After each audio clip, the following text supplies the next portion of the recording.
The flashlight trembled in Lorraine Hadley's grip as she stood in the center of the grand foyer. Dust hung in the air like frozen breath. The chandelier above her had not moved in decades, its crystals dulled by time catching no light because there was none to catch. She had been standing there for almost a minute, listening. The house was silent, too silent. The kind of silence that presses against your ears and makes you aware of your own heartbeat. Then she heard it, a footstep. Behind her, soft, deliberate. Lorraine spun around the beam of her flashlight, cutting through the darkness. Nothing, just a long hallway stretching back toward the entrance, shadows pooling in the corners like something waiting to be noticed. She held her breath. The floor beneath her feet was covered in a thick layer of dust, undisturbed for what looked like years. But as her flashlight swept across the wooden boards, she saw them. Footprints, fresh ones, leading from somewhere deeper in the house, stopping just a few feet behind where she now stood. Lorraine's throat tightened. She was not alone. But when she looked up, when she searched the darkness for a figure, for movement, for anything that could explain what she was seeing, there was nothing. Just the house, just the silence, just the impossible prints in the dust. And somewhere in the walls, a faint sound. Not a voice, not a breath, something closer to a pulse, as if the mansion itself had a heartbeat. 1 week earlier, Lorraine Hadley had nothing left to lose. The parking lot behind the grocery store was empty, except for the oil stain where her car used to be. She stood over it like a mourner at a grave, staring at the dark patch on the concrete, as if it might offer some kind of explanation. It did not.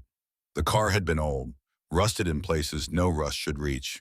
The heater worked only when it felt generous. The driver's side window had to be held up with a piece of wood she had found behind a gas station in Iowa. But it had been hers. More than that, it had been their home. For 6 weeks, that car had been the only door that still opened for them, the only walls that did not belong to someone else, the only roof that did not come with conditions or deadlines, or the quiet judgment of strangers. Now even that was gone. Caleb stood beside her, his small hand gripping the strap of his backpack like it was the only thing keeping him from floating away. He was 10 years old, but he had the eyes of someone much older. Someone who had already learned that the world does not wait for you to be ready. He did not cry about.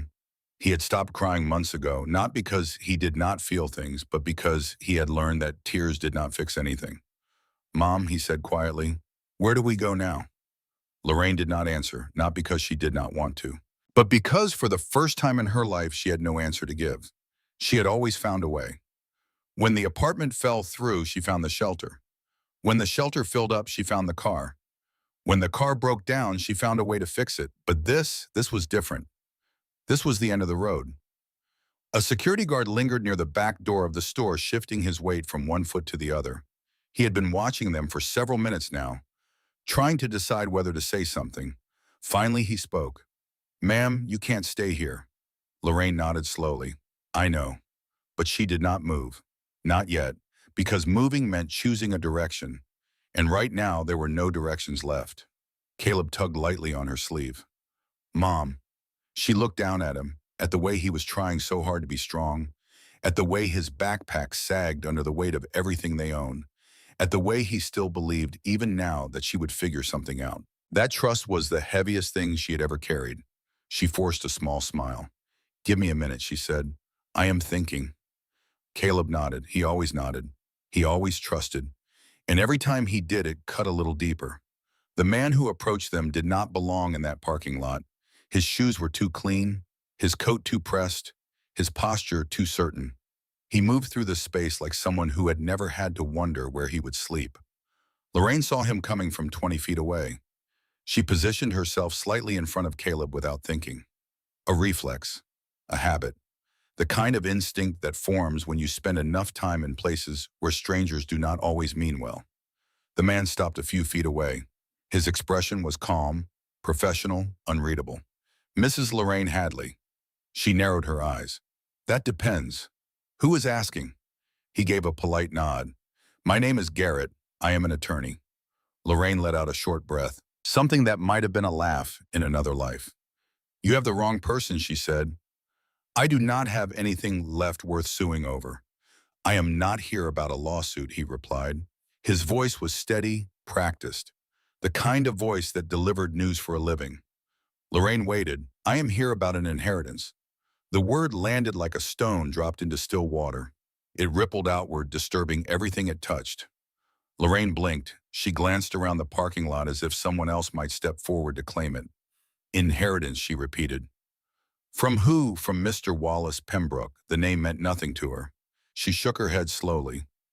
I do not know anyone by that name. That may be, Garrett said. But he knew of you. He reached into his coat and removed a leather folder. From inside, he pulled a single envelope.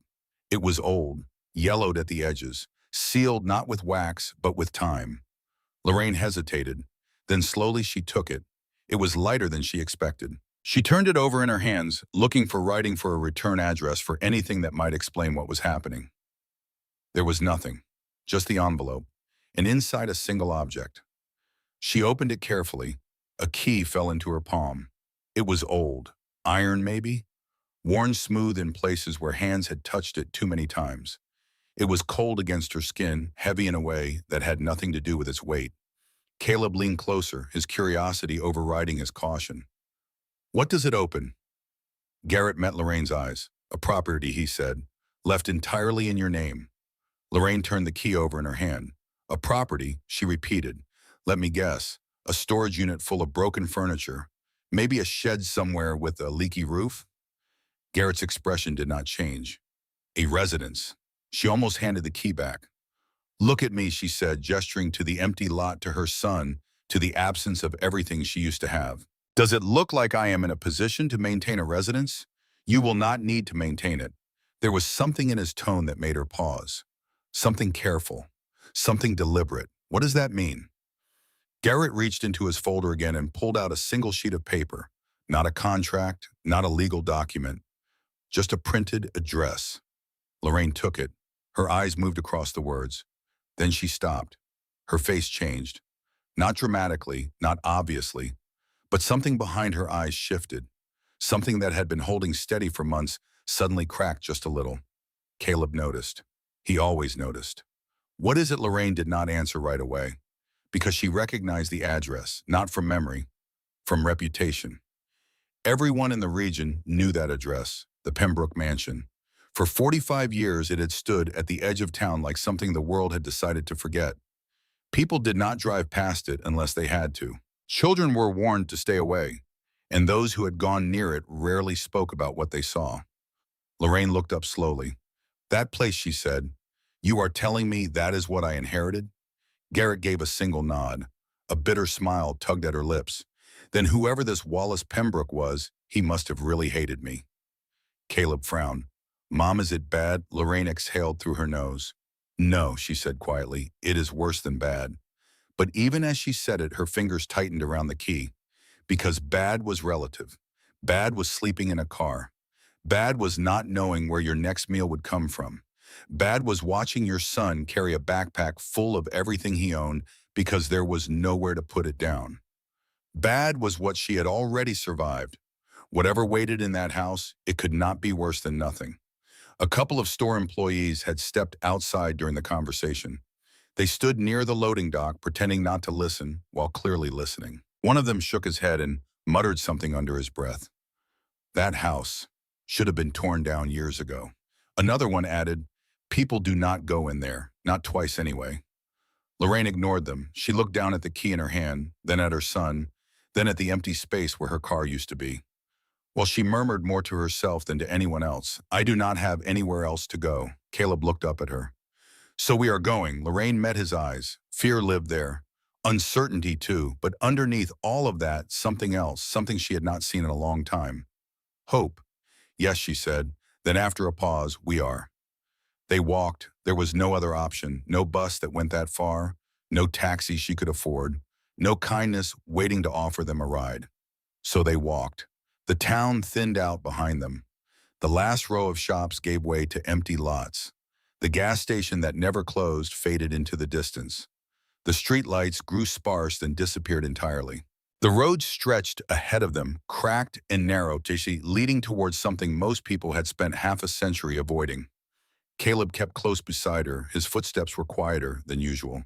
His eyes kept drifting to the trees that lined the road, to the shadows that deepened as the sun sank lower. "Mom," he said after a while, "are we really going there tonight?" Lorraine did not answer immediately.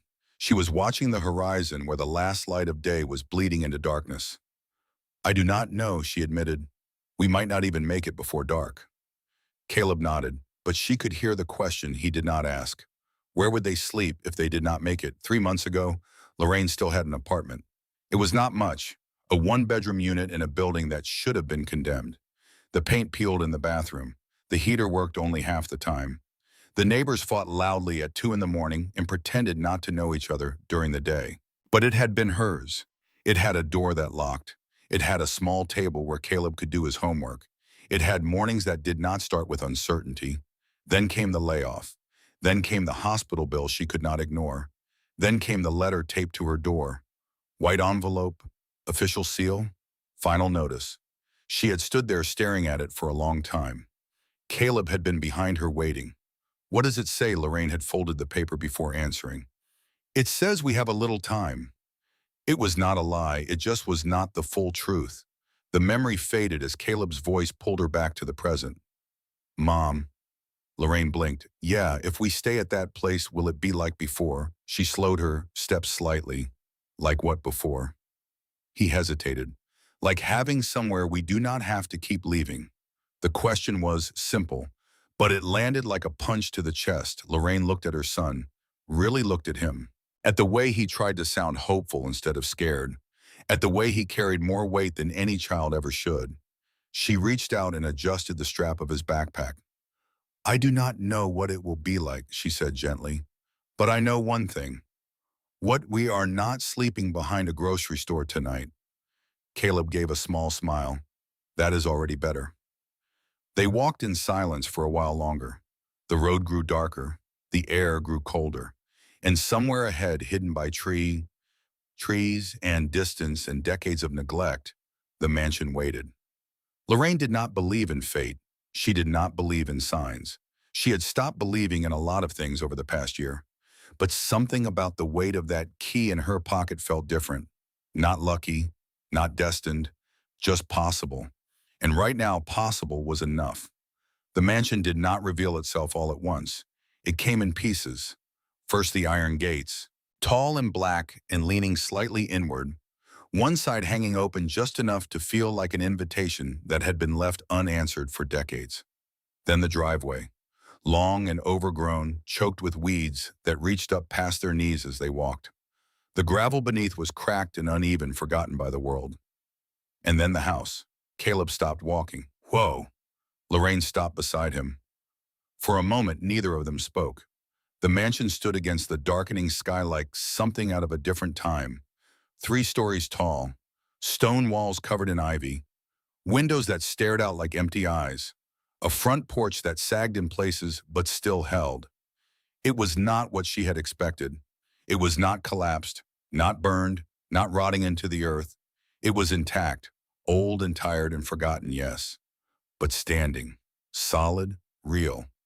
Lorraine felt something tighten in her chest. "This is it," she said softly. Caleb looked at her. "You sure?" She held up the paper from the envelope and matched the address to the faded numbers on a rusted post near the gate. "I am sure." He hesitated. "It does not look like nobody has been here." Lorraine did not respond, because he was right. The weeds were thick. The windows were dark. The silence was complete. But something about the place felt less abandoned than it should. They stepped through the gate. It creaked slightly, but not as loudly as she expected. The path toward the house was uneven grass, brushing against their legs with every step. The closer they got, the more something felt wrong. Not dangerous, not threatening, just inconsistent. Caleb pointed ahead. "Mom, look."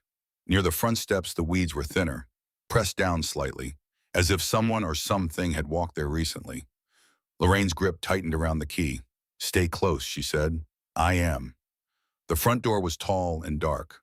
The wood was worn but not rotting. She reached out and placed her hand against it. Cold, solid, real. She looked at Caleb. "Ready?" He nodded, though his eyes kept flicking to the windows above. Lorraine inserted the key into the lock. For a moment, nothing happened. The mechanism was old, stiff, resistant. Then a slow, heavy click. The lock gave way, like it had been waiting. Lorraine pushed the door open. The smell came first. Not decay, not mold, just stillness. Air that had not moved in a very long time. They stepped inside. The floor creaked under their weight, but held firm.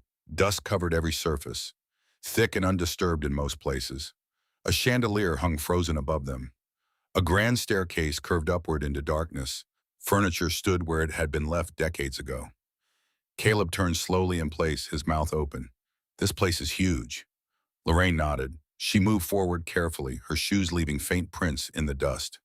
Then she stopped. Not all the prints were hers. Near the center of the room, just barely visible in the fading light from the doorway, there were others, fresh. Caleb saw them too. His voice dropped to a whisper. Mom, someone has been here. Lorraine knelt slightly, examining the marks. They were not old, not decades old, not even weeks old. Recent. She stood again, scanning the room. Her flashlight beam swept across the walls, the furniture, the shadows. Hello, she called out. Her voice echoed through the empty space, traveling farther than it should have, stretching into rooms she could not see. No answer, only silence returning to fill the void. Caleb moved closer to her. Maybe we should go. Lorraine looked at him, at the fear he was trying so hard to hide, at the way his hand had found the edge of her coat without him even realizing it. Then she looked around again, at the size of the place, at the walls that still stood, at the roof that still held, at the possibility, however strange, that this could be something more than just shelter. No, she said. Caleb frowned. No, we do not leave the first place that does not push us out. The words settled between them, firm, certain. They moved deeper into the house, room by room, step by step. Each one told the same story, abandoned but not destroyed, forgotten but not gone. The parlor with its covered furniture, the library with its empty shelves, the kitchen with its cold stove and dust-coated counters. Everything silent, everything still, until they reached the dining room. Lorraine stopped in the doorway. Caleb bumped into her slightly. What? She did not answer. She just stepped aside. And he saw it. A long wooden table stretched across the room, covered in dust like everything else, except for one spot. At the far end, a single chair, pulled out slightly, clean, as if someone had been sitting there, not long ago.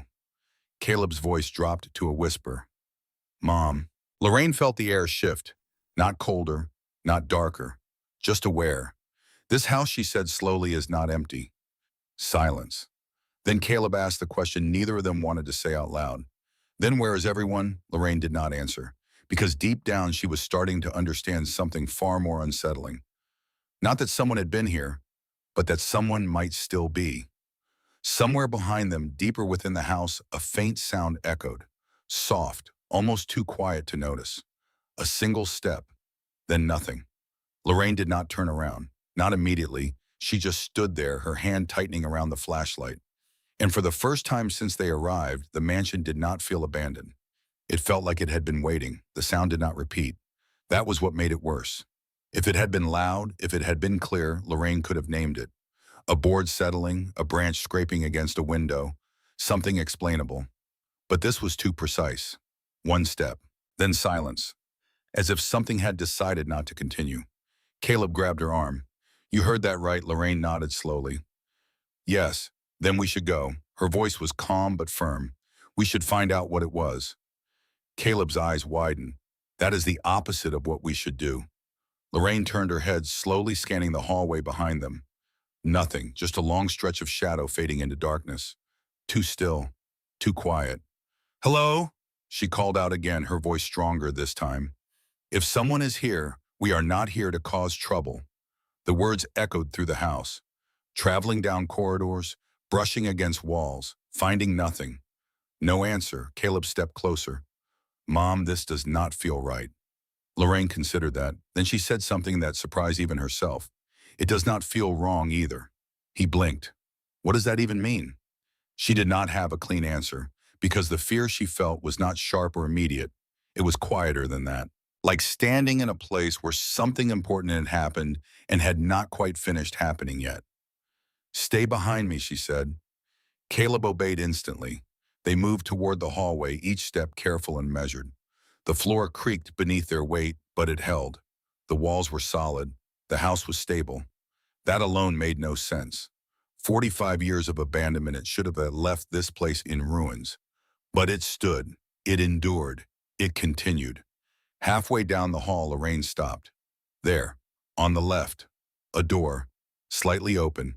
She had not noticed it before. Caleb whispered, "Was that like that earlier?" Lorraine shook her head. "I do not think so." She approached slowly. The door moved just a little as she got closer, as if it had been pushed recently, not left to drift over years. She reached out and pressed it open. The room inside was small, not grand like the others, not decorative, practical, a bedroom. But unlike everything else in the house, this one felt different. Caleb stepped in behind her. "Why does this one look cleaner?" He was right. There was still dust, but less, much less. The bed was made, not perfectly, but intentionally. The blanket was not stiff with age. It draped naturally, as if it had been adjusted not long ago. Lorraine moved closer. Her fingers hovered over the fabric before finally touching it. Soft. Not new, but not abandoned either. Caleb's voice dropped even lower. "Someone sleeps here." Lorraine felt her chest tighten, because the thought had already settled in her mind. Not past tense, not slept. Sleeps. She turned slowly, scanning the room. A small wooden dresser stood against the wall, one drawer slightly open. She approached it. Caleb said, "Mom, maybe do not." Lorraine paused. Then she gently pulled the drawer open. Inside were clothes, folded neatly, simple, neutral, not old-fashioned, not from 45 years ago, recent. Caleb stepped back. "That is not normal." "No," Lorraine agreed quietly. "It is not." A faint breeze moved through the room. Both of them felt it. Caleb turned sharply. "Did you open a window?" Lorraine shook her head. "I did not see one." They looked around. The windows were closed, sealed, untouched. Then Lorraine noticed it. Behind the bed, a narrow panel in the wall, slightly misaligned. Not broken, just not perfectly flush. She stepped closer. The air was coming from there. Caleb whispered, "What is that?" Lorraine reached out and pressed gently against the panel. It did not open fully, but it shifted just enough. And from behind it, a deeper current of air. Cooler, moving, alive. Caleb's voice trembled. "Mom, there is something behind that wall." Lorraine nodded. "I know." He swallowed hard. "Do we open it?" Lorraine hesitated. For the first time since stepping into the house, doubt pressed harder than curiosity. Not fear of something attacking, but fear of understanding something she could not undo. She looked at her son, at the way he was watching her, waiting for her to decide what kind of story this was going to become. Then she looked back at the wall, at the quiet, steady breath of air coming from a place that should not exist in a house like this. "Not yet," she said. Caleb exhaled, relief mixing with tension. "But we will," she added. He blinked. "What?" She met his eyes. This house is not just standing, it is working. Silence filled the room, heavy, certain. They stepped out of the bedroom, leaving the panel behind, but the feeling followed them. Not watched, not chased, just acknowledged, as if something knew they were there and had been expecting them. Lorraine did not sleep that night. She lay on the floor beside Caleb in the main room, her back against the wall, the key still curled in her hand. Every sound carried. The house settling, the faint whisper of air moving through places she had not seen yet, the quiet rhythm of her son's breathing as he finally drifted off. But underneath all of it, there was something else. Not noise, not movement, a presence of function. As if the house was not resting. It was continuing. Just before dawn, she stood carefully, trying not to wake Caleb, but his eyes opened anyway. "You are going back," he said. It was not a question. Lorraine gave a small nod. "I need to understand what we walked into." Caleb pushed himself up, rubbing his eyes. "Then I am coming with you." She hesitated. "You do not have to, I know, but I want to." Lorraine studied him for a moment. Then she handed him the small flashlight from his backpack. "Stay close, Watu."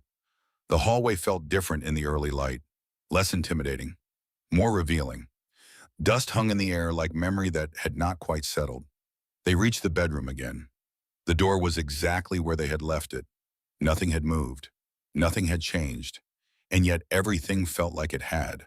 Lorraine stepped inside first. The bed remained undisturbed, the drawer still slightly open, the quiet intact. She moved toward the wall behind the bed. The panel. Caleb stood just inside the doorway. You said we would open it, Lorraine nodded. We will. She placed both hands on the narrow panel. This time she did not hesitate. She pressed harder. The panel gave, not with a loud crack, but with a soft, controlled shift, like something designed to move when someone finally chose to. A thin gap opened, and from it, air flowed. Stronger now. Cool, steady, intentional. Caleb stepped closer. That is not just a wall. No, Lorraine said quietly. It is not. She widened the opening enough to see beyond. At first there was only darkness, then the faint outline of something descending. Steps, narrow, wood, reinforced with metal edges, not makeshift, built. Caleb's voice barely rose above a whisper. There is a staircase. Lorraine leaned in, angling the flashlight. The beam cut through the dark, revealing more. The steps continued downward, disappearing into something deeper than a basement. Something hidden, something deliberate. Stay behind me, I will. The first step creaked slightly under her weight, but it held. The second, the third, each one solid, measured, as if whoever built this had expected it to be used. Not once, but many times. Caleb followed, his flashlight beam shaking just enough to show he understood the weight of what they were doing. How far does it go? He whispered. Lorraine did not answer, because she could not see the end. The air grew cooler as they descended, not damp, not stale, circulating, alive. At the bottom, the staircase opened into a narrow corridor. Lorraine stepped onto the ground. Concrete, smooth, maintained. Caleb joined her. This is not old, he said. No. Lorraine agreed. It's not forgotten either. They moved forward.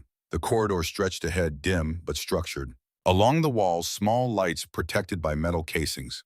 Not all of them worked, but one flickered faintly as they passed. Caleb froze.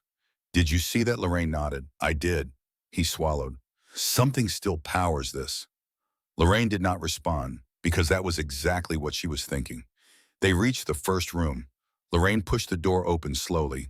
Inside was a space no larger than a small bedroom, but organized, intentional. A single bed, a folded blanket, a chair, a small table, and on it a glass of water. Caleb stepped closer. It is clear. Lorraine felt her chest tighten, because dust had not touched it, not even a thin layer. Someone was here, he said. Recently, Lorraine agreed, or still is. They checked the next room, and the next. Each one was similar, simple, functional, prepared, not for storage, not for hiding valuables, for people. Caleb turned slowly in place. This is not a secret room, he said. Lorraine looked at him. It is a place to stay. She walked back into the corridor, her mind catching up to what her eyes had already understood. Beds, water, air, structure, multiple rooms, an entry hidden from above. A design that allowed someone to come and go without ever being seen. Caleb's voice softened. Mom, why would someone build this? Lorraine took a slow breath. Because the answer was not about money, not about fear, not even about secrecy. It was about something deeper. They did not build it to hide things, she said. Caleb waited. Lorraine looked down the corridor, at the quiet system beneath the house that had never truly stopped working. They built it to hide people. Silence followed, heavy, real. Caleb glanced back toward the staircase. Then where are they? Lorraine did not answer, because the truth had already begun to settle in her bones. This place was not abandoned, it was not finished, and whatever purpose it had been built for had never fully ended. Somewhere deeper in the corridor beyond the reach of their light, a faint sound moved. Not loud, not sudden, but enough to remind them. They were not the only ones who knew this place existed, and maybe they never had been. The sound did not come closer, it did not run, it did not echo, it simply existed. A quiet shift somewhere beyond the edge of their light, like someone adjusting their weight, deciding whether to be seen. Caleb's hand found Lorraine's sleeve. Mom, I know. For a long moment, neither of them moved. Lorraine felt her pulse in her fingertips, steady but alert. Not panic, Not yet. Just awareness. Then she did something unexpected. She lowered the flashlight. Not off, just down. A small gesture, but enough to say something. We are not here to hunt. We are not here to corner anyone. If someone is there, she called out, her voice calm but clear. We are not going to hurt you. The words settled into the corridor, no immediate reply. But the air shifted subtly, as if something had leaned closer instead of pulling away. Caleb whispered, "Why would you say that?" Lorraine did not look at him. Because if someone built all this, they were not trying to keep people out. A beat, they were trying to keep someone safe. Silence stretched. Then a voice. Not loud, not threatening, just tired. "You should not be down here." Caleb flinched. Lorraine held her ground. "Neither should you," she answered gently. A pause. Then a figure stepped into the edge of the light. A woman. Late 40s, maybe older. Hard to tell. Her clothes were worn but clean. Her posture guarded but not aggressive. Her eyes moved from Lorraine to Caleb, then back again. "You came from upstairs," the woman said. Lorraine nodded. "I have the key." Something flickered across the woman's face. Recognition, and something deeper. That means she started, then stopped. Lorraine finished for her. "It means someone left it to me." The woman studied her for a long time. Then quietly she said a name. Wallace. The name hung in the air. Lorraine stepped forward slightly. "You knew him?" The woman let out a slow breath. "Not the way people think they knew him." Caleb glanced between them. Who was he? The woman's eyes softened just a little. He was the only man in this town who did not ask questions when people needed a place to disappear. Lorraine felt something shift inside her, disappear from what the woman gave a faint, bitter smile, from whatever the world decided they deserved. She gestured lightly around them, at the corridor, at the rooms, at the quiet structure beneath the house. This was not built all at once. It grew over time. Lorraine glanced down the hall again. For who? The woman looked at Caleb, then back at Lorraine. For people who had nowhere else left. Caleb frowned. "That is not fair." The woman gave him a tired look. "No, it is not." Lorraine studied the woman more carefully now, trying to read her, trying to understand. "You have been here a long time." The woman nodded once. 2 years, give or take. Lorraine felt the pieces trying to connect, but they were not quite fitting yet. "Wallace Pembrook died 3 years ago," she said slowly. "But you arrived after that." "Yes, then who has been keeping this running?" The woman's expression did not change. It was set up to continue. "That was always the plan." Caleb spoke softly. "But someone still brings food. Someone still keeps the lights on." The woman looked at him with something that might have been respect. "You are sharp for a boy your age." Caleb did not look away. The woman exhaled. "There are others, not many, not always here at the same time, but enough." Lorraine absorbed that. Others, a network, a system that had outlasted its creator. And now it was hers. "Why me?" she asked. "Why did he leave this to me?" The woman tilted her head slightly. "He never told you." Lorraine shook her head. "Oh, I never even met him." A long silence followed. Then the woman spoke again, slowly, carefully. "Your mother's name was Margaret." Lorraine felt her breath catch. The woman continued. "She came here in 1991. Winter, 7 months pregnant, nowhere to go." Lorraine's vision blurred slightly. Her hands trembled. "Wallace took her in, kept her safe. When you were born, he made sure she had what she needed to start over." Caleb looked up at his mother. Her face had changed. Something behind her eyes was cracking. Something she had held together for a very long time. "He followed your life," the woman said quietly. "From a distance, he never reached out, never interfered. But he watched. He waited. For what?" The woman met her eyes. "For when you needed what he had to give." Lorraine looked down at the key in her warrant and at the weight of something she had carried without understanding. "He knew," she whispered. "He knew I would end up here." The woman nodded slowly. "He always said the ones who needed this place the most would find it. Not because they were looking for it, but because there was nowhere else left for them to go." The corridor felt smaller now, not confining, just more real. Lorraine looked at her son, at the way he stood beside her, trusting her even now to make sense of something that did not make sense. Then she looked back at the woman. "What is your name?" The woman hesitated. "Delia." Lorraine extended her hand. "I am Lorraine. This is my son Caleb." Delia looked at the offered hand for a moment, then slowly she took it. "Welcome to Pembrook House," she said, "or what is left of it." Lorraine did not let go right away. "It is not what is left of it," she said. "It is what it is going to become." Delia studied her for a long moment. Then for the first time, something like hope flickered behind her eyes. They returned to the main floor just as the sun began to rise. The house looked different now. Not frightening, not abandoned, just waiting. Lorraine stood by the window watching the light creep across the overgrown yard. Caleb sat on the floor nearby, eating the last of the crackers from his backpack.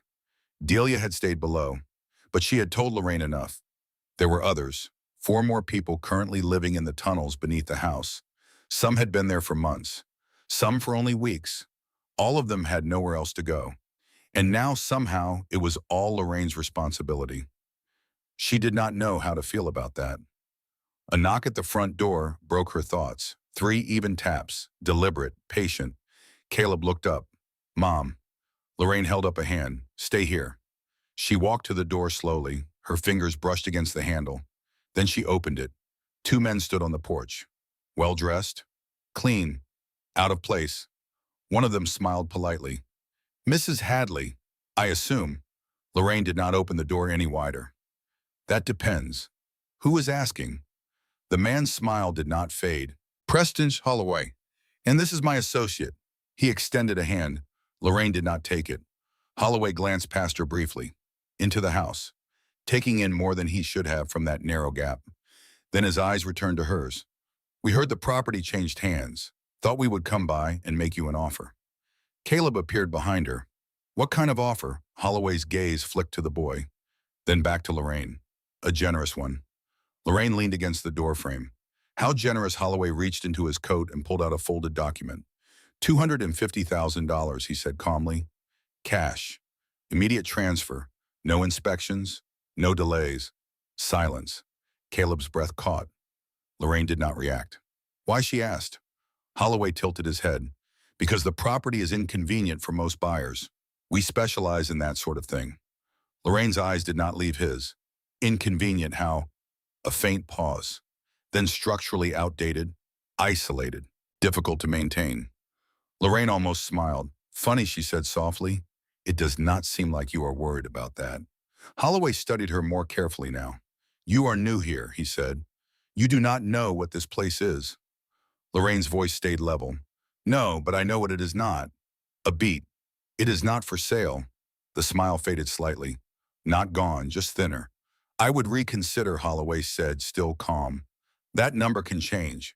Caleb spoke up. How much? Lorraine did not look at him, but she felt the question. Holloway answered anyway. 300,000. Silence. The number hung in the air like something real enough to touch. Caleb's voice dropped. "That is a lot." Lorraine finally turned her head slightly toward him. "Yes," she said quietly. "It is." Then she looked back at Holloway. "And it is not enough." The second man shifted for the first time, not speaking, just watching. Holloway let out a soft breath, like he had expected resistance, but not this kind. "You are making this harder than it needs to be," he said. Lorraine's grip on the door tightened. "Am I?" "Yes," his tone did not rise, but something underneath it sharpened. "This property has a history," he continued. "Complications, legal gray areas. It is not something you want to be responsible for." Lorraine held his gaze. "Sounds like something you want me to be afraid of." Holloway did not deny it. Behind her the house was quiet, but not unaware. Lorraine could feel it now, like standing in front of something that was listening without speaking. She stepped forward slightly, narrowing the space between them. "What exactly are you trying to buy?" she asked. Holloway's expression did not change. "The property." Lorraine shook her head. "No," she said, "you are not."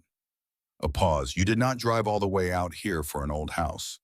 Silence. For the first time, Holloway did not immediately respond.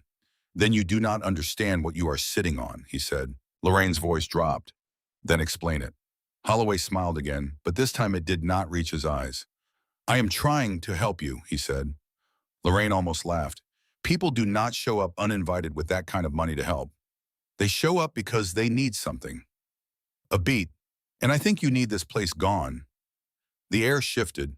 Not dramatically, just enough. Holloway nodded slowly. All right, he folded the document carefully, placed it back into his coat. But offers do not last forever. Lorraine did not respond. He took a step back, then another. You should think about what happens if you say no long enough, he added. Not a threat, not directly, but close enough. They turned and walked down the steps. Their car waited at the edge of the overgrown drive. Caleb exhaled sharply. Mom, what was that? Lorraine closed the door slowly. Her hand lingered on the wood. That, she said quietly, was someone who knows more about this place than we do. Caleb swallowed. And they want it gone, certo? Lorraine nodded. Yeah. A pause, badly. He looked up at her. Are we in trouble? Lorraine thought about the corridor below, the rooms, the people still hidden beneath the house. Then she looked back at the door, at the world outside it. They think we are, she said. Caleb frowned. What does that mean? Lorraine's voice lowered. It means they are about to find out. A beat. We are not leaving. Outside, the car disappeared down the road, but something had already changed. The house was not just a place anymore. It was a target, and whatever it was protecting it was no longer a secret, at least not to the people who wanted it gone. By noon, the house no longer felt like a discovery. It felt like a decision. Lorraine stood at the front window, watching the empty road long after the black car had disappeared. The dust it had kicked up had already settled. The birds had returned to the trees. The world outside looked exactly the same as it had before Preston Holloway arrived. But nothing was the same. Caleb sat on the floor behind her, his back against the wall, his knees pulled up to his chest. They will come back, he said quietly. Lorraine did not turn around. Yes. A pause. And next time they will not ask as nicely. She finally stepped away from the window. The morning light had shifted, casting long shadows across the dusty floor. Somewhere beneath them, 5 people were waiting for her to decide what happened next. 5 people she had never met. 5 people who had nowhere else to go. For now, she said, we need to understand what they are afraid of. Caleb frowned. Why afraid? Lorraine looked at him. Because people do not offer that kind of money unless they are trying to keep something quiet. She had learned that lesson the hard way, years ago when she was still young enough to believe that generosity came without conditions. Before she understood that real help rarely arrived with a smile and a handshake. Before she learned that the people who wanted to save you were usually the same ones who needed something in return. But Wallace Pembrook had never asked for anything. He had simply waited. And now somehow she was supposed to understand why. The staircase down to the hidden corridor felt different in daylight. Not safer, just more real. Lorraine descended slowly, Caleb close behind her. The air grew cooler with each step. The walls narrowed slightly, funneling them deeper into something that should not exist beneath a house this old. At the bottom, Delia was waiting. She stood near the entrance to the corridor, her arms crossed, her expression unreadable. You came back, she said. Lorraine nodded. I need to know everything. Delia studied her for a moment. Then she turned and began walking down the corridor. Follow me. They passed the first room, the second, the third. Each door was closed now, each one silent. But Lorraine could feel the presence behind them, the weight of lives being lived in hiding, the quiet desperation of people who had learned to exist without being seen. Finally, Delia stopped in front of a larger room at the end of the corridor. She pushed the door open. Inside, 4 people sat waiting. Lorraine recognized the setup immediately. Chairs arranged in a loose circle, a single lamp providing dim light, the posture of people who had been through too much to waste time on pleasantries. Delia gestured for Lorraine and Caleb to enter. This is everyone, she said. Lorraine stepped inside. Her eyes moved from face to face. A young woman, late 20s, dark circles under her eyes, a fading bruise on her cheekbone that makeup could not quite hide. She sat rigid, her hands folded tightly in her lap, her gaze fixed on the floor. Beside her, a little girl, 5 years old, maybe 6, clutching a stuffed rabbit and that had seen better days. Her eyes were wide, but not frightened, just watchful, the way children become when they have seen things they should not have seen.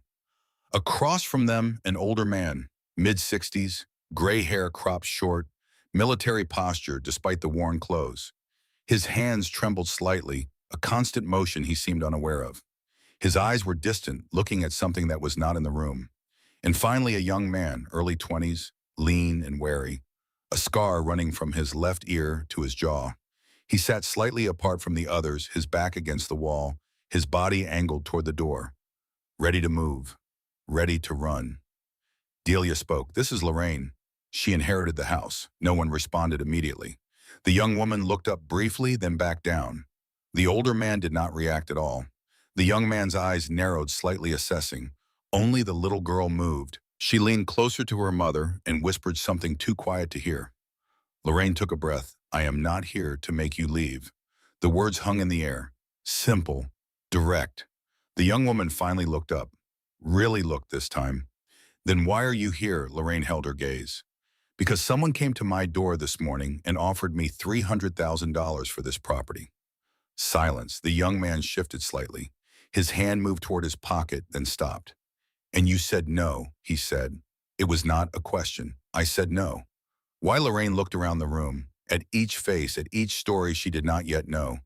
"Because I know what it feels like to have nowhere left to go." The little girl whispered again to her mother, this time loud enough to hear. "Mommy, is she going to help us?"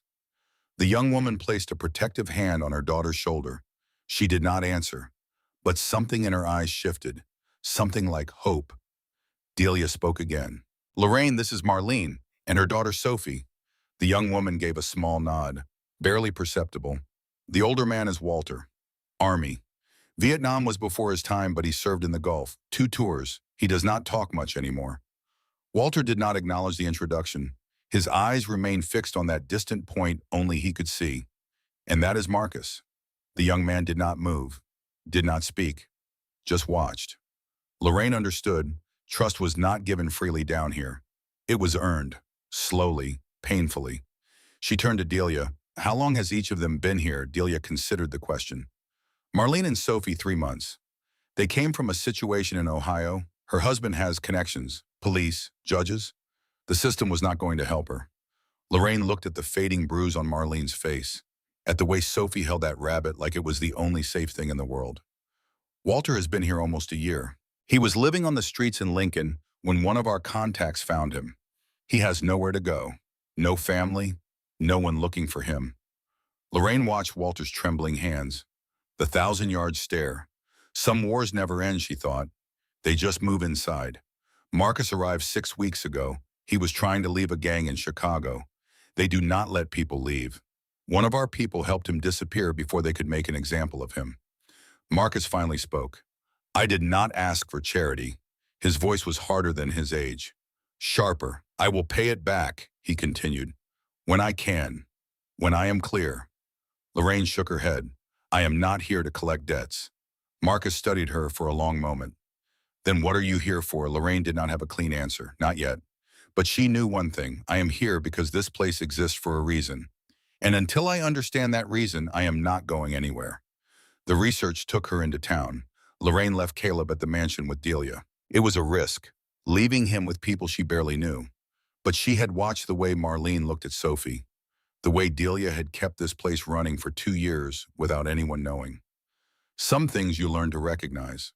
Survival, protection, the fierce love of people who had nothing left but each other. Caleb would be safe, she hoped. The walk into Crestwood took nearly an hour.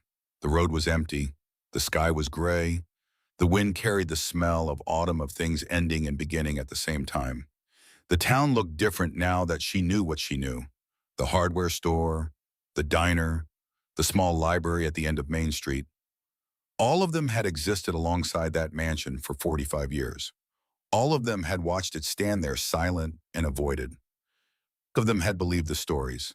The crazy old man, the haunted house, the place you did not go. But someone had known the truth. Someone always did. The library was small, dusty, run by a woman in her 70s who looked up from her desk with mild surprise when Lorraine walked in. "We do not get many visitors," she said. Her voice was thin but friendly. "Can I help you with something?" Lorraine approached the desk. "I am looking for information about the Pembrook mansion." The woman's expression changed, not dramatically, but enough. "That place," she said quietly. "You must be the new owner. Word travels fast in a small town." Lorraine nodded. "I need to understand what happened there. 45 years ago, The woman studied her for a long moment. Then she stood her joints creaking slightly and gestured for Lorraine to follow. This way. The newspaper archives were stored in a back room, rows of filing cabinets, boxes of microfiche, the accumulated history of a town that had spent decades trying to forget. The woman pulled out a box labeled 1981 and set it on a table. It was a scandal, she said, the kind that splits a town in half. Lorraine sat down and began to look through the files. What happened? The woman hesitated, then she sat across from her. Wallace Pembrook was a wealthy man, made his money in timber before the industry collapsed. When it did, he could have left. Most of the rich folk did, but he stayed. Lorraine found the first newspaper clipping, a photo of a younger Wallace, distinguished, serious, standing in front of the mansion that would become her inheritance. He started bringing people to that house, the woman continued. No one knew who they were or where they came from. He said they were relatives, friends, workers, but they were not. The woman shook her head. They were people running from something. Women mostly, some children, a few men over the years, people who needed to disappear. Lorraine felt the weight of confirmation settling over her. How did he get caught? The woman's expression hardened. He did not get caught doing anything wrong. He was accused. Lorraine looked up. By who? By a man named Franklin Holloway. Lorraine's breath caught. Holloway. The woman nodded. Franklin Holloway was a businessman, came to town in the late 70s, started buying up property, building connections. He and Wallace were partners for a while. Timber investments, land deals. She paused. Then Franklin discovered what Wallace was really doing with that house. Lorraine leaned forward. What happened? Franklin went to the sheriff, accused Wallace of harboring criminals, hiding fugitives, running some kind of underground operation. And the sheriff believed him. The woman sighed. The sheriff was in Franklin's pocket. So were half the town council by then. Franklin had money, influence. Wallace had a big house full of people who could not defend themselves. Lorraine felt her jaw tighten. So they shut him down. They tried, the woman said. There was an investigation. Deputies searched the house, but they found nothing. Nothing. Wallace had moved everyone out the night before. Somehow he knew they were coming. Lorraine processed that. Someone had warned him. Someone destroyed the system, but the damage was done, the woman continued. Even without evidence, the accusations stuck. People stopped talking to Wallace, stopped doing business with him. He became a ghost in his own town. For 45 years. The woman nodded. He never left that house, never defended himself publicly, just stayed there, alone. But not alone, Lorraine thought, not entirely. She asked the question she had been building toward. What happened to Franklin Holloway? The woman's expression shifted. Something darker crossed her face. He got everything he wanted. Money, power, respect. He died about 10 years ago, rich and comfortable. And his son, the woman looked at Lorraine carefully. Preston Holloway inherited everything. The businesses, the properties, the connections. She paused. And the grudge. Lorraine sat in the library for another hour. She read every article she could find, every mention of Wallace Pembrook, every hint about what had really happened in 1981. The story became clearer with each page. Franklin Holloway had not exposed Wallace out of moral outrage. He had done it because Wallace refused to give him what he wanted. Control. Franklin had discovered the network, the people, the system Wallace had built, and he had seen an opportunity, not to help, to exploit. When Wallace refused to hand it over, Franklin destroyed him, or tried to, the accusations, the investigation, the social exile. But Wallace had not stopped. He had simply gone deeper. For 45 years, he had continued his work, hidden, silent, patient. And now Preston Holloway wanted to finish what his father had started. Not because he believed in anything, because the house was evidence. Evidence of what his father had really been, what he had really wanted. And some evidence was better buried than explained. Lorraine returned to the mansion as the sun began to set. The walk back felt longer, heavier, the weight of history pressing down on her shoulders. Caleb met her at the door. Mom, where were you? She pulled him into a brief hug. I was finding answers. Did you? She looked past him into the house, into the shadows that held so many secrets. Some of them. That evening, Lorraine went through Wallace's study. The room was smaller than the others, more personal. Bookshelves lined the walls filled with volumes that had not been touched in years. A desk sat near the window, its surface covered with papers and dust. But unlike the rest of the house, this room felt intentional, preserved, as if Wallace had known someone would eventually come looking. Lorraine started with the desk drawers, bills, legal documents, letters from lawyers dating back decades. Then in the bottom drawer, something different, an album, leather-bound, old, heavy with the weight of accumulated pages. She lifted it onto the desk and opened it. Photographs, hundreds of them, each one carefully labeled. Names, dates, brief descriptions, a woman holding a baby, Patricia and daughter, 1983. Safe, a young man in a military jacket, Robert, 1987. New start, a family of four huddled together. The Hendersons, 1992. Relocated. Lorraine turned the pages slowly, face after face, story after story, a lifetime of people saved. Then she stopped. Her hand froze over the page. A photograph of a young woman, late 20s, pregnant, standing in front of the mansion, snow falling around her. The handwriting beneath it was Wallace's. Margaret Hadley. Winter 1991. 7 months pregnant. Found at the bus station in Lincoln. Nowhere to go, nowhere safe. Lorraine's vision blurred. She read the rest. Stayed 3 months. Daughter born February 1991. Named her Lorraine. Left when spring came. Helped her find work in Omaha. Apartment. Childcare. A chance. Her mother. Her mother had stood exactly where Lorraine now stood. Had walked these same halls. Had been saved by the same man who had just saved her. There was more. A second entry, dated years later. Lorraine Hadley, 2005. Graduated high school. Working part-time. Taking care of her mother. Another entry, 2012. Lorraine Hadley, married, seemed happy, hoped it would last. Another, 2018. Lorraine Hadley, divorced, struggling, watching. Another, 2023. Lorraine Hadley, lost her apartment, lost her car, time is coming. The last entry was dated 3 weeks ago. When she has nothing left, she will find her way here, and she will understand. Lorraine closed the album. Her hands were shaking. For 35 years, Wallace Pembrook had watched her from a distance, never interfering, never reaching out, just waiting. Waiting for the moment when she would need what he had built, waiting for her to become the person who could continue it. She understood now. This was never just an inheritance.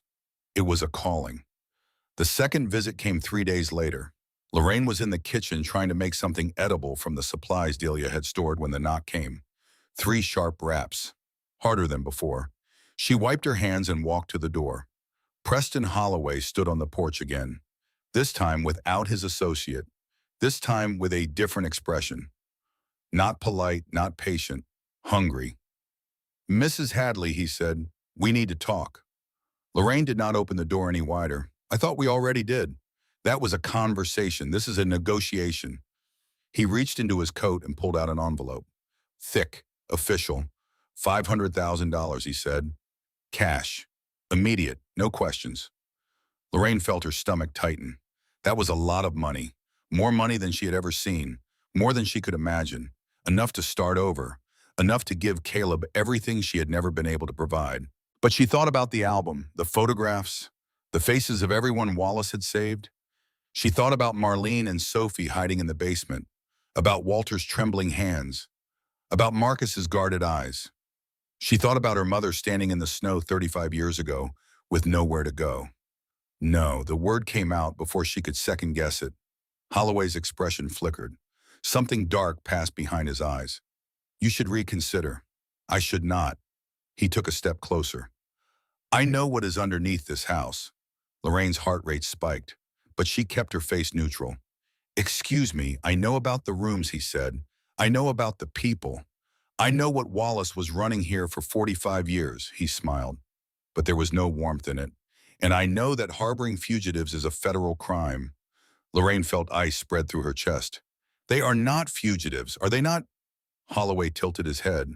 "A woman who kidnapped her own child to flee a custody order. A gang member with outstanding warrants. A homeless veteran who technically does not exist. He leaned closer. The authorities would be very interested in what you are hiding. Lorraine's voice came out steady, steadier than she felt. You would not. Holloway's smile widened. 72 hours, he said. Sign the papers. Take the money. Walk away. He stepped back. Or I make one phone call. And everything your Mr. Pembrook built comes crashing down. He turned and walked back toward his car. At the edge of the drive, he paused, and Mrs. Hadley. One more thing. She waited. I am not my father. He wanted to control this place. I just want it gone. He climbed into his car. 72 hours. Then he drove away. The police came on the third day. 2 cruisers, 4 officers, a detective in a sedan who looked like he had been doing this job too long and had stopped caring about anything except procedure. Lorraine watched them approach from the window. Caleb stood beside her. Mom, I know. What do we do? Lorraine took a breath. We tell the truth. The truth. Caleb looked confused. But the truth is bad. Lorraine shook her head. The truth is complicated. That is not the same thing. She walked to the door and opened it before they could knock. The detective stepped forward. His badge said Morrison. Mrs. Lorraine Hadley, and we have received a report of suspicious activity at this property. We have a warrant to search the premises. Lorraine looked at the paper he held out, then at the officers behind him. She could fight this. She could refuse. She could make them get a better warrant, challenge the probable cause, drag it out. But that would only delay the inevitable. And the people hiding beneath the house did not have time for delays. Come in, she said. The search took 2 hours. Lorraine showed them everything. The main floors, the bedrooms, the kitchen, the study. She did not show them the hidden panel, the staircase, the corridor below, but they found it anyway. One of the officers noticed the draft coming from behind the wall in the small bedroom. He called over his colleagues. They pulled back the panel, and they descended. Lorraine stood at the top of the stairs, listening to their footsteps echo below, listening to the doors opening, the voices, the questions. When they brought everyone up, she watched their faces. Marlene clutching Sophie, both of them pale with terror. Walter barely reacting, his eyes still fixed on that distant point. Marcus rigid with tension, ready to run but knowing there was nowhere to go. And Delia, standing tall, refusing to look away. Detective Morrison approached Lorraine. You want to explain what we just found? Lorraine met his gaze. They are people who needed a place to stay. They are trespassers in a property you own. They are not trespassing. I let them stay. Morrison studied her. The woman, Marlene Cooper. There is a custody dispute.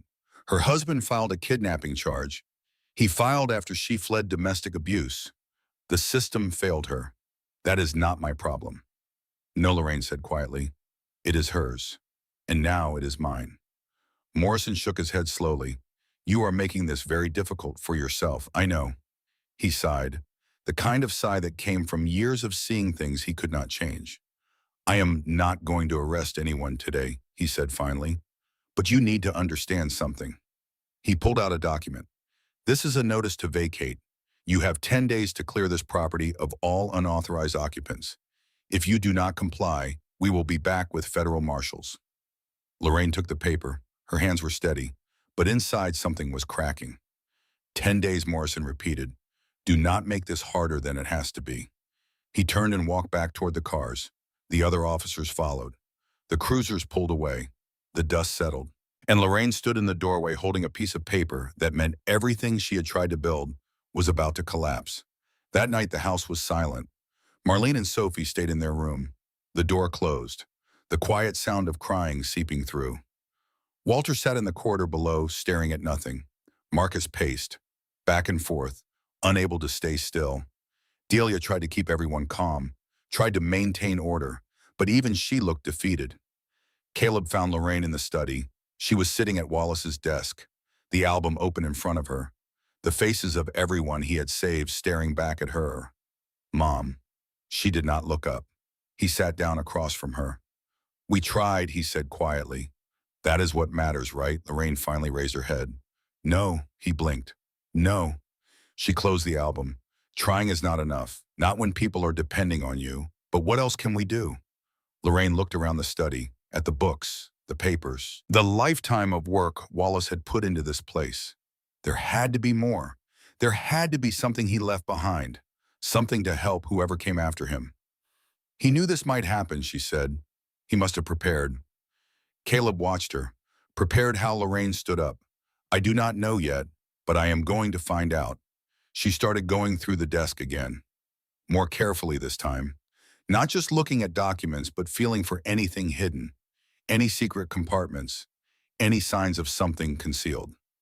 The first drawer, nothing. The second, nothing. The third, nothing. Then the bottom drawer. It was deeper than it should have been. Lorraine pulled it all the way out, set it on the floor. Underneath, hidden in the base of the desk itself, there was a narrow space, and inside that space, an envelope, thick, old, sealed with wax. On the front, in Wallace's handwriting, 2 R's for Lorraine, and beneath that a single line, only open when all seems lost. Lorraine felt her heart stop. She picked up the envelope, felt its weight in her hands. Caleb leaned forward. What is it? Lorraine did not answer. She just stared at the words. All seems lost. That was exactly how it felt. 10 days to clear the property, no legal options, no money for lawyers, no way to fight Preston Holloway and the system he controlled. All seemed lost. She turned the envelope over. Her fingers trembled slightly as she broke the seal. Inside there were papers, multiple pages, and a letter. She unfolded the letter first. Wallace's handwriting, small, careful, the penmanship of a man who had taken his time. Dear Lorraine, if you are reading this, then you have reached the end of what I could prepare for. The walls are closing in. The forces I spent my life fighting have found you. But do not despair. What follows is not a solution. It is a weapon. Everything you need to know about Franklin Holloway is in these pages. What he really wanted, what he really did, what his son is trying to hide. Use it wisely. And remember, the truth is the one thing they cannot buy. With faith in you, Wallace Pembrook, Lorraine set the letter down. Her hands were shaking now. She looked at the papers beneath. Photographs, documents, testimony, everything she needed, everything that could change everything. She looked up at Caleb. He was watching her, waiting. Mom, what is it? Lorraine gathered the papers carefully. It is how we fight back. Caleb's eyes widened. We can fight, Lorraine stood up. For the first time since the police arrived, something other than despair burned in her chest. Something like fire. Yes, she said, we can fight. She walked out of the study, the envelope clutched in her hands. Caleb followed. Behind them, the house seemed to shift, to breathe, to wait, because the battle was not over. It was just beginning.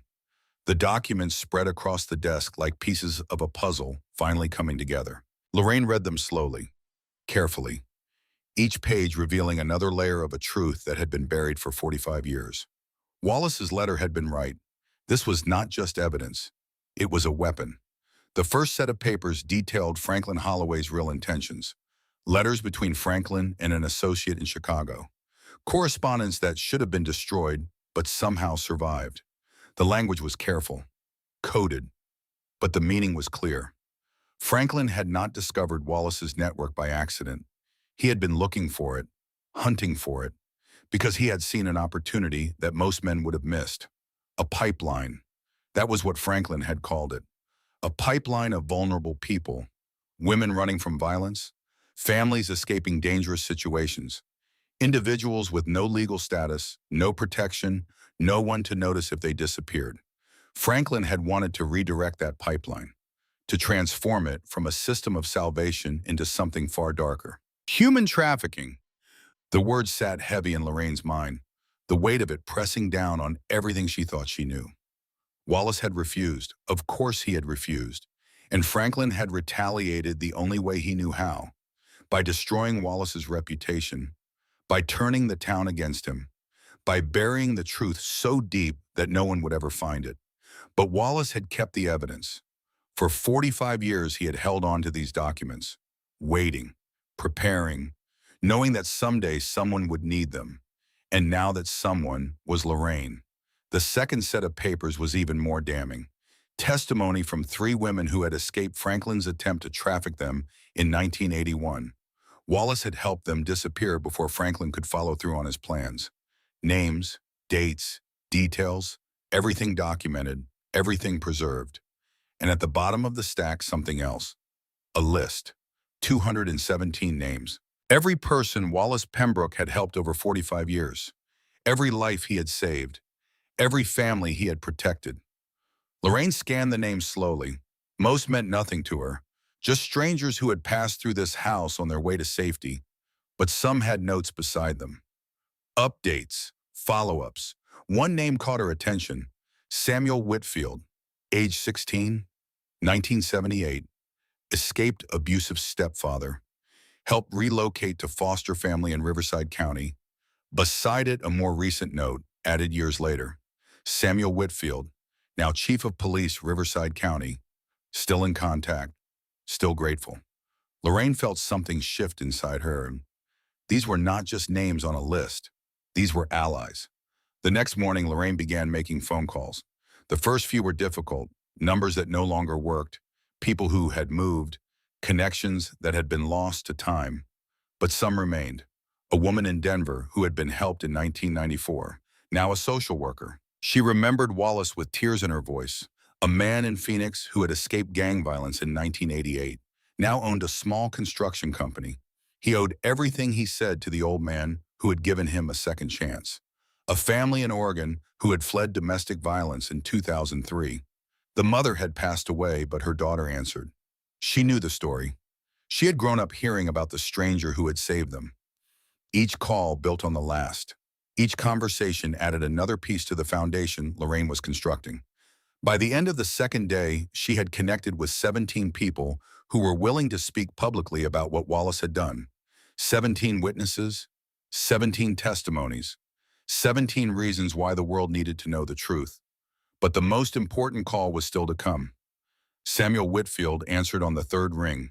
His voice was deep, measured. The voice of a man who had spent his life in law enforcement, who had seen the worst of humanity and somehow kept going. Who is this? Lorraine took a breath. My name is Lorraine Hadley. I inherited the Pembrook mansion. Silence on the other end. Then slowly Samuel spoke again. Wallace's place. Yes. More silence. Lorraine could hear him breathing. Processing. I wondered when this call would come, he said finally. You knew I knew someone would find those records eventually. Wallace was careful, but he was also hopeful. He believed someone would continue his work. Someone did. Samuel let out a long breath. Tell me everything. So she did. She told him about the inheritance, about the hidden rooms beneath the house, about the people still living there, still hiding, still in need of protection. She told him about Preston Holloway, about the offers, the threats, the police search, the 10-day deadline. And she told him about the documents, the evidence, the truth that had been buried for 45 years. When she finished, Samuel was quiet for a long time. Then he said something that changed everything. I have evidence too. Lorraine's heart stopped. What kind of evidence? The kind that proves Franklin Holloway did more than try to traffic people. The kind that proves he succeeded. Samuel's voice hardened. 3 women. In 1981. Before Wallace could stop him. Lorraine felt sick. What happened to them 2 were never found. But one escaped. She came to Wallace. Told him everything. She told him about the plan, about Franklin's operation, about the men he was working with, and Wallace documented it, every detail, every name. Lorraine looked at the papers on her desk. I have his documents, and I have the woman's testimony, Samuel said. She passed away 10 years ago. But before she did, she recorded everything. Audio, video, a full statement. He paused. I have been waiting 40 years to use it, waiting for the right moment. The right person. Lorraine felt tears burning in her eyes. Why me? Because you are standing where Wallace stood, facing what he faced. And you did not run. Samuel's voice softened. That makes you exactly the right person. The press conference was Lorraine's idea, not a big one, not national media or television cameras. Just a local newspaper, the regional radio station, a handful of reporters who covered the small towns that most of the world had forgotten. But in a place like Crestwood, that was enough. Word spread fast. By the time Lorraine arrived at the community center, half the town was there. She recognized some faces.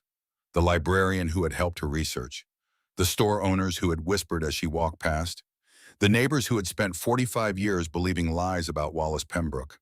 And in the back of the room, standing near the door, Preston Holloway.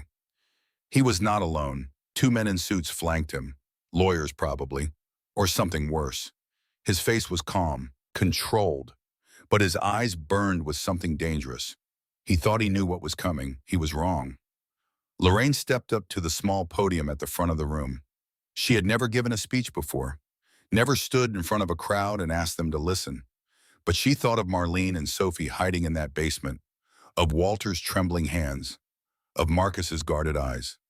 She thought of her mother standing in the snow 35 years ago carrying a baby that would someday inherit everything. And she spoke. "My name is Lorraine Hadley." Her voice was steady, clear, stronger than she expected. 2 weeks ago, I inherited a house, a mansion that has stood at the edge of this town for decades, a place most of you were taught to avoid, a place surrounded by rumors and whispers and fear. She paused. Let the words settle. I am here to tell you the truth about that place and about the man who built it. The room was silent, every eye fixed on her. Wallace Pembrook was not a criminal. He was not a madman. He was not hiding dark secrets in that house. She held up the album, the faces of everyone Wallace had saved. He was saving lives. For 45 years, Wallace Pembrook provided shelter to people who had nowhere else to go. Women fleeing violence, families escaping impossible situations, individuals who had fallen through the cracks of a system that was supposed to protect them. She opened the album, showed the photographs to the room. 217 people. That is how many Wallace helped. 217 lives that would have been destroyed without his intervention. She closed the album. But that is not why he was driven out of this community. That is not why he spent the last 4 decades of his life in isolation, branded as a pariah, abandoned by everyone who should have supported him. She looked directly at Preston Holloway. He was destroyed because he refused to let a monster profit from human suffering. Preston's face changed, the calm cracking, something ugly emerging beneath. Lorraine continued. In 1981, a man named Franklin Holloway discovered what Wallace was doing, but he did not want to stop it. He wanted to control it. She held up the documents, the letters, the evidence. Franklin Holloway tried to turn Wallace's network into a trafficking operation. He wanted to exploit vulnerable people for profit, to sell human beings like merchandise. A murmur rippled through the room. Wallace refused, and Franklin retaliated. He accused Wallace of crimes he did not commit. He used his connections to destroy Wallace's reputation. He buried the truth so deep that no one would ever find it. She set the documents down. Until now, Preston Holloway stepped forwards from the back of the room. "This is slander," he said. His voice was loud, confident, the voice of a man used to being obeyed. "My father was a respected businessman, a pillar of this community. I will not stand here and listen to these lies." Lorraine met his gaze. "Then perhaps you will listen to this." She reached beneath the podium and pulled out a small device, a recording, made 30 years ago by a woman named Ruth Garrison, one of the 3 women your father tried to traffic in 1981. Preston's face went white. She escaped. Lorraine continued. She came to Wallace, and she told him everything. She pressed play. A woman's voice filled the room, old, tired, but clear. "My name is Ruth Garrison. In the spring of 1981, I was brought to Franklin Holloway by a man I thought was helping me escape an abusive relationship. I was told I would be given a place to live, a new start." The voice paused, a breath, a moment of composure. "Instead, I was locked in a warehouse outside of town with 2 other women. We were told we had been purchased, that we were property now, that no one would ever look for us." Another pause. "Franklin Holloway came to see us once. He told us we would be moved in 3 days, sold to buyers in other states. He said we should be grateful, that life with our new owners would be better than what we had left behind." The recording continued. "I escaped on the 2nd night. A man named Wallace Pembrook found me on the road. He took me in, hid me, helped me disappear." Ruth's voice broke slightly. "He saved my life. And for 45 years, I have waited for someone to tell the truth about what happened." The recording ended. Silence. Complete, absolute, devastating. Preston Holloway stood frozen. His face had lost all color, his composure shattered beyond repair. The lawyers beside him were already backing away, already distancing themselves, already calculating how far they needed to be from the blast radius. Lorraine spoke again. I have more evidence. Documents, testimony. Names of associates who helped Franklin Holloway in 1981. She looked at Preston. Your father was not a pillar of this community. He was a predator, and you have spent your entire life protecting his legacy. Preston's voice came out strangled. This proves nothing. This is just some old woman telling stories. Before Lorraine could respond, a voice came from the back of the room. It proves everything. Every head turned. A man stepped forward, tall, gray-haired, dressed in civilian clothes but carrying himself with the unmistakable authority of someone who had worn a badge for decades. Samuel Whitfield. Lorraine felt her heart surge. Samuel walked to the front of the room, each step measured, deliberate. The crowd parted around him like water around stone. He reached the podium and turned to face Preston Holloway. My name is Samuel Whitfield. I served as chief of police in Riverside County for 23 years. I retired last year. He paused. And in 1978, when I was 16 years old, Wallace Pembrook saved my life. Another murmur, louder this time. Samuel continued.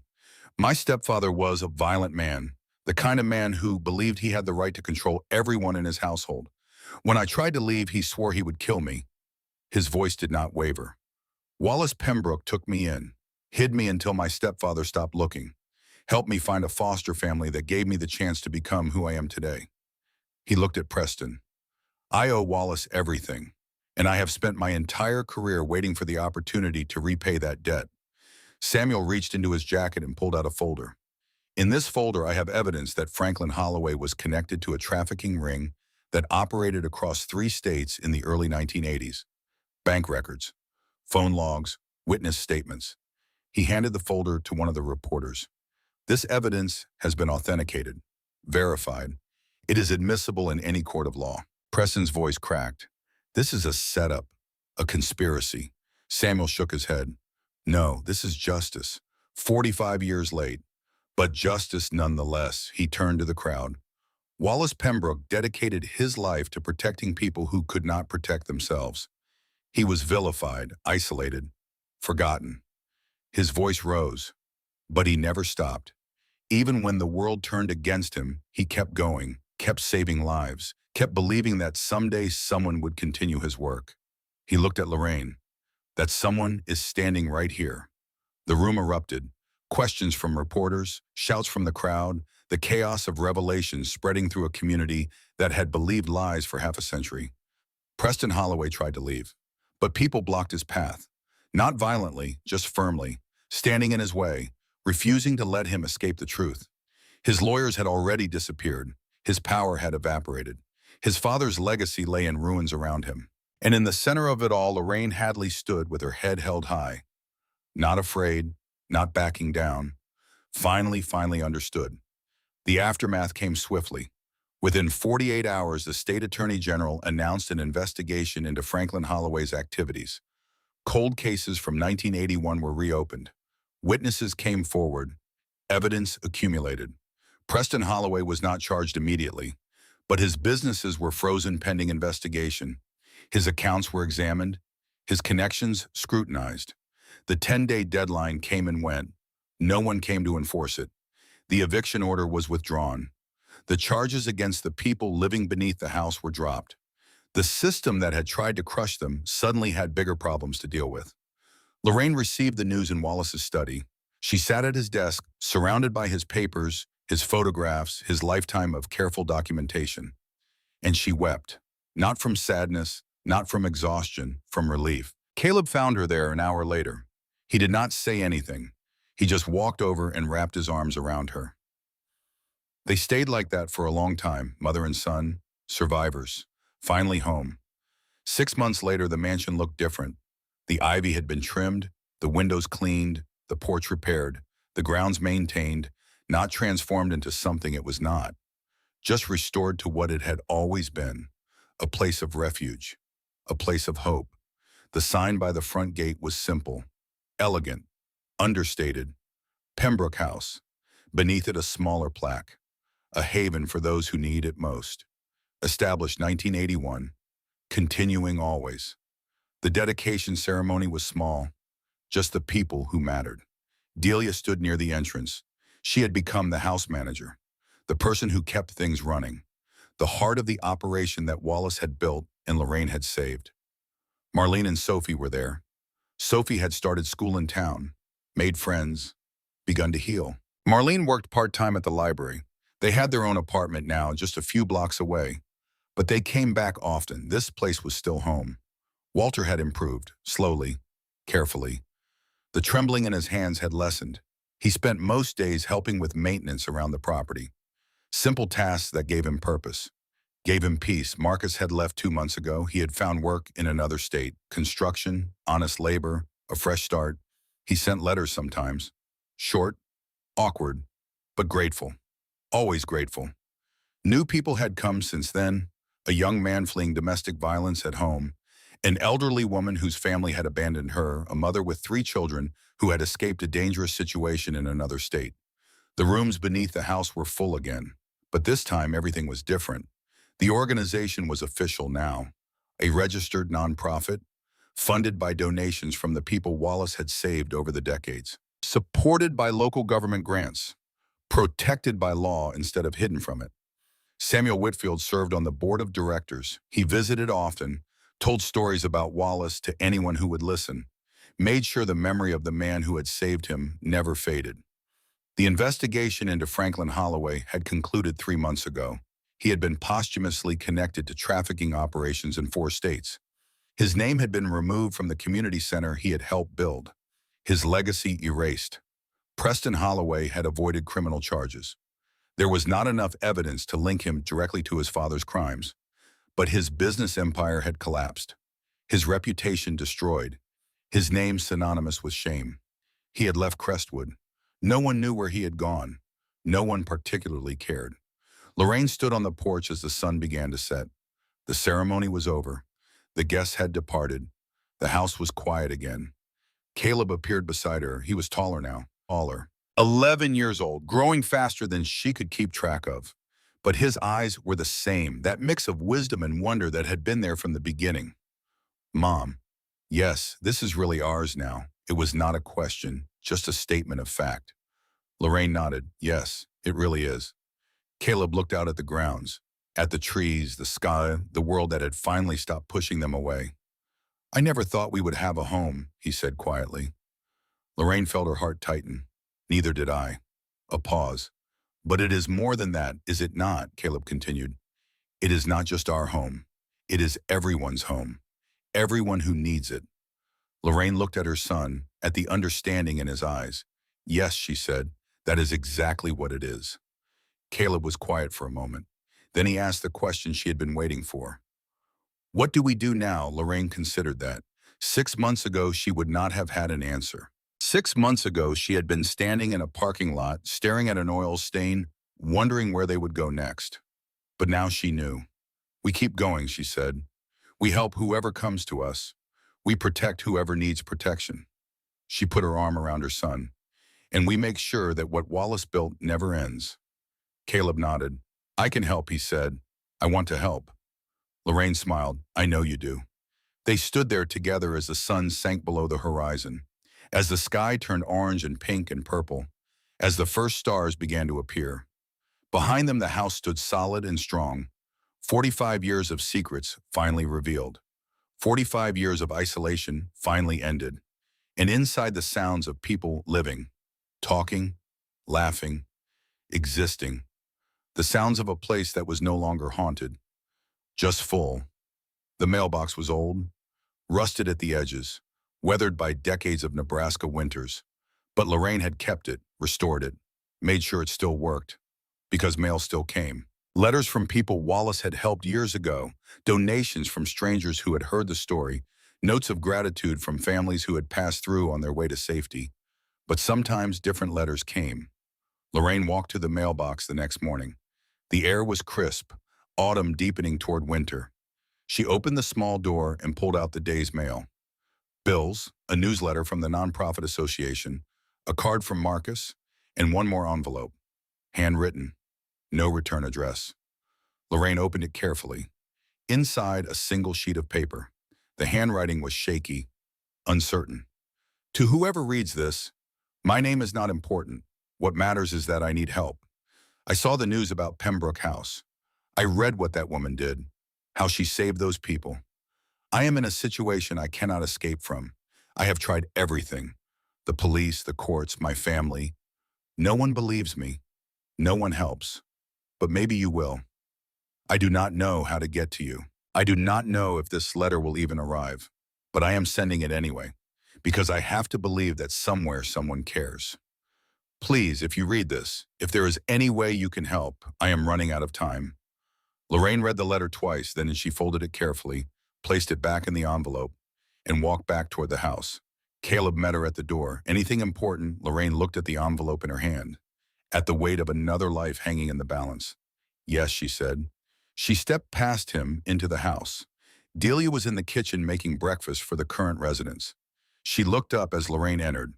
What is it? Lorraine handed her the letter. Delia read it slowly. Her expression did not change, but something shifted behind her eyes. You know what this means? She said. Lorraine nodded. It means we have work to do. Delia set the letter down. Do you know where this person is? Not yet, but I will find out. Delia studied her for a moment. Wallace would be proud of you. Lorraine felt tears threatening. She blinked them back. I hope so. She turned and walked back toward the entrance. Caleb was still standing there, watching. Mom. Where are you going? Lorraine paused, looked back at her son, at the boy who had walked beside her through everything, who had slept in cars and shelters and parking lots, who had carried more weight than any child should ever have to carry, and who had never stopped believing in her. She smiled. To help someone, she said. Caleb's face lit up. Can I come? Lorraine considered that. Then she nodded. Yes, you can come. They stepped out onto the porch together. The sun was rising, the sky was clear.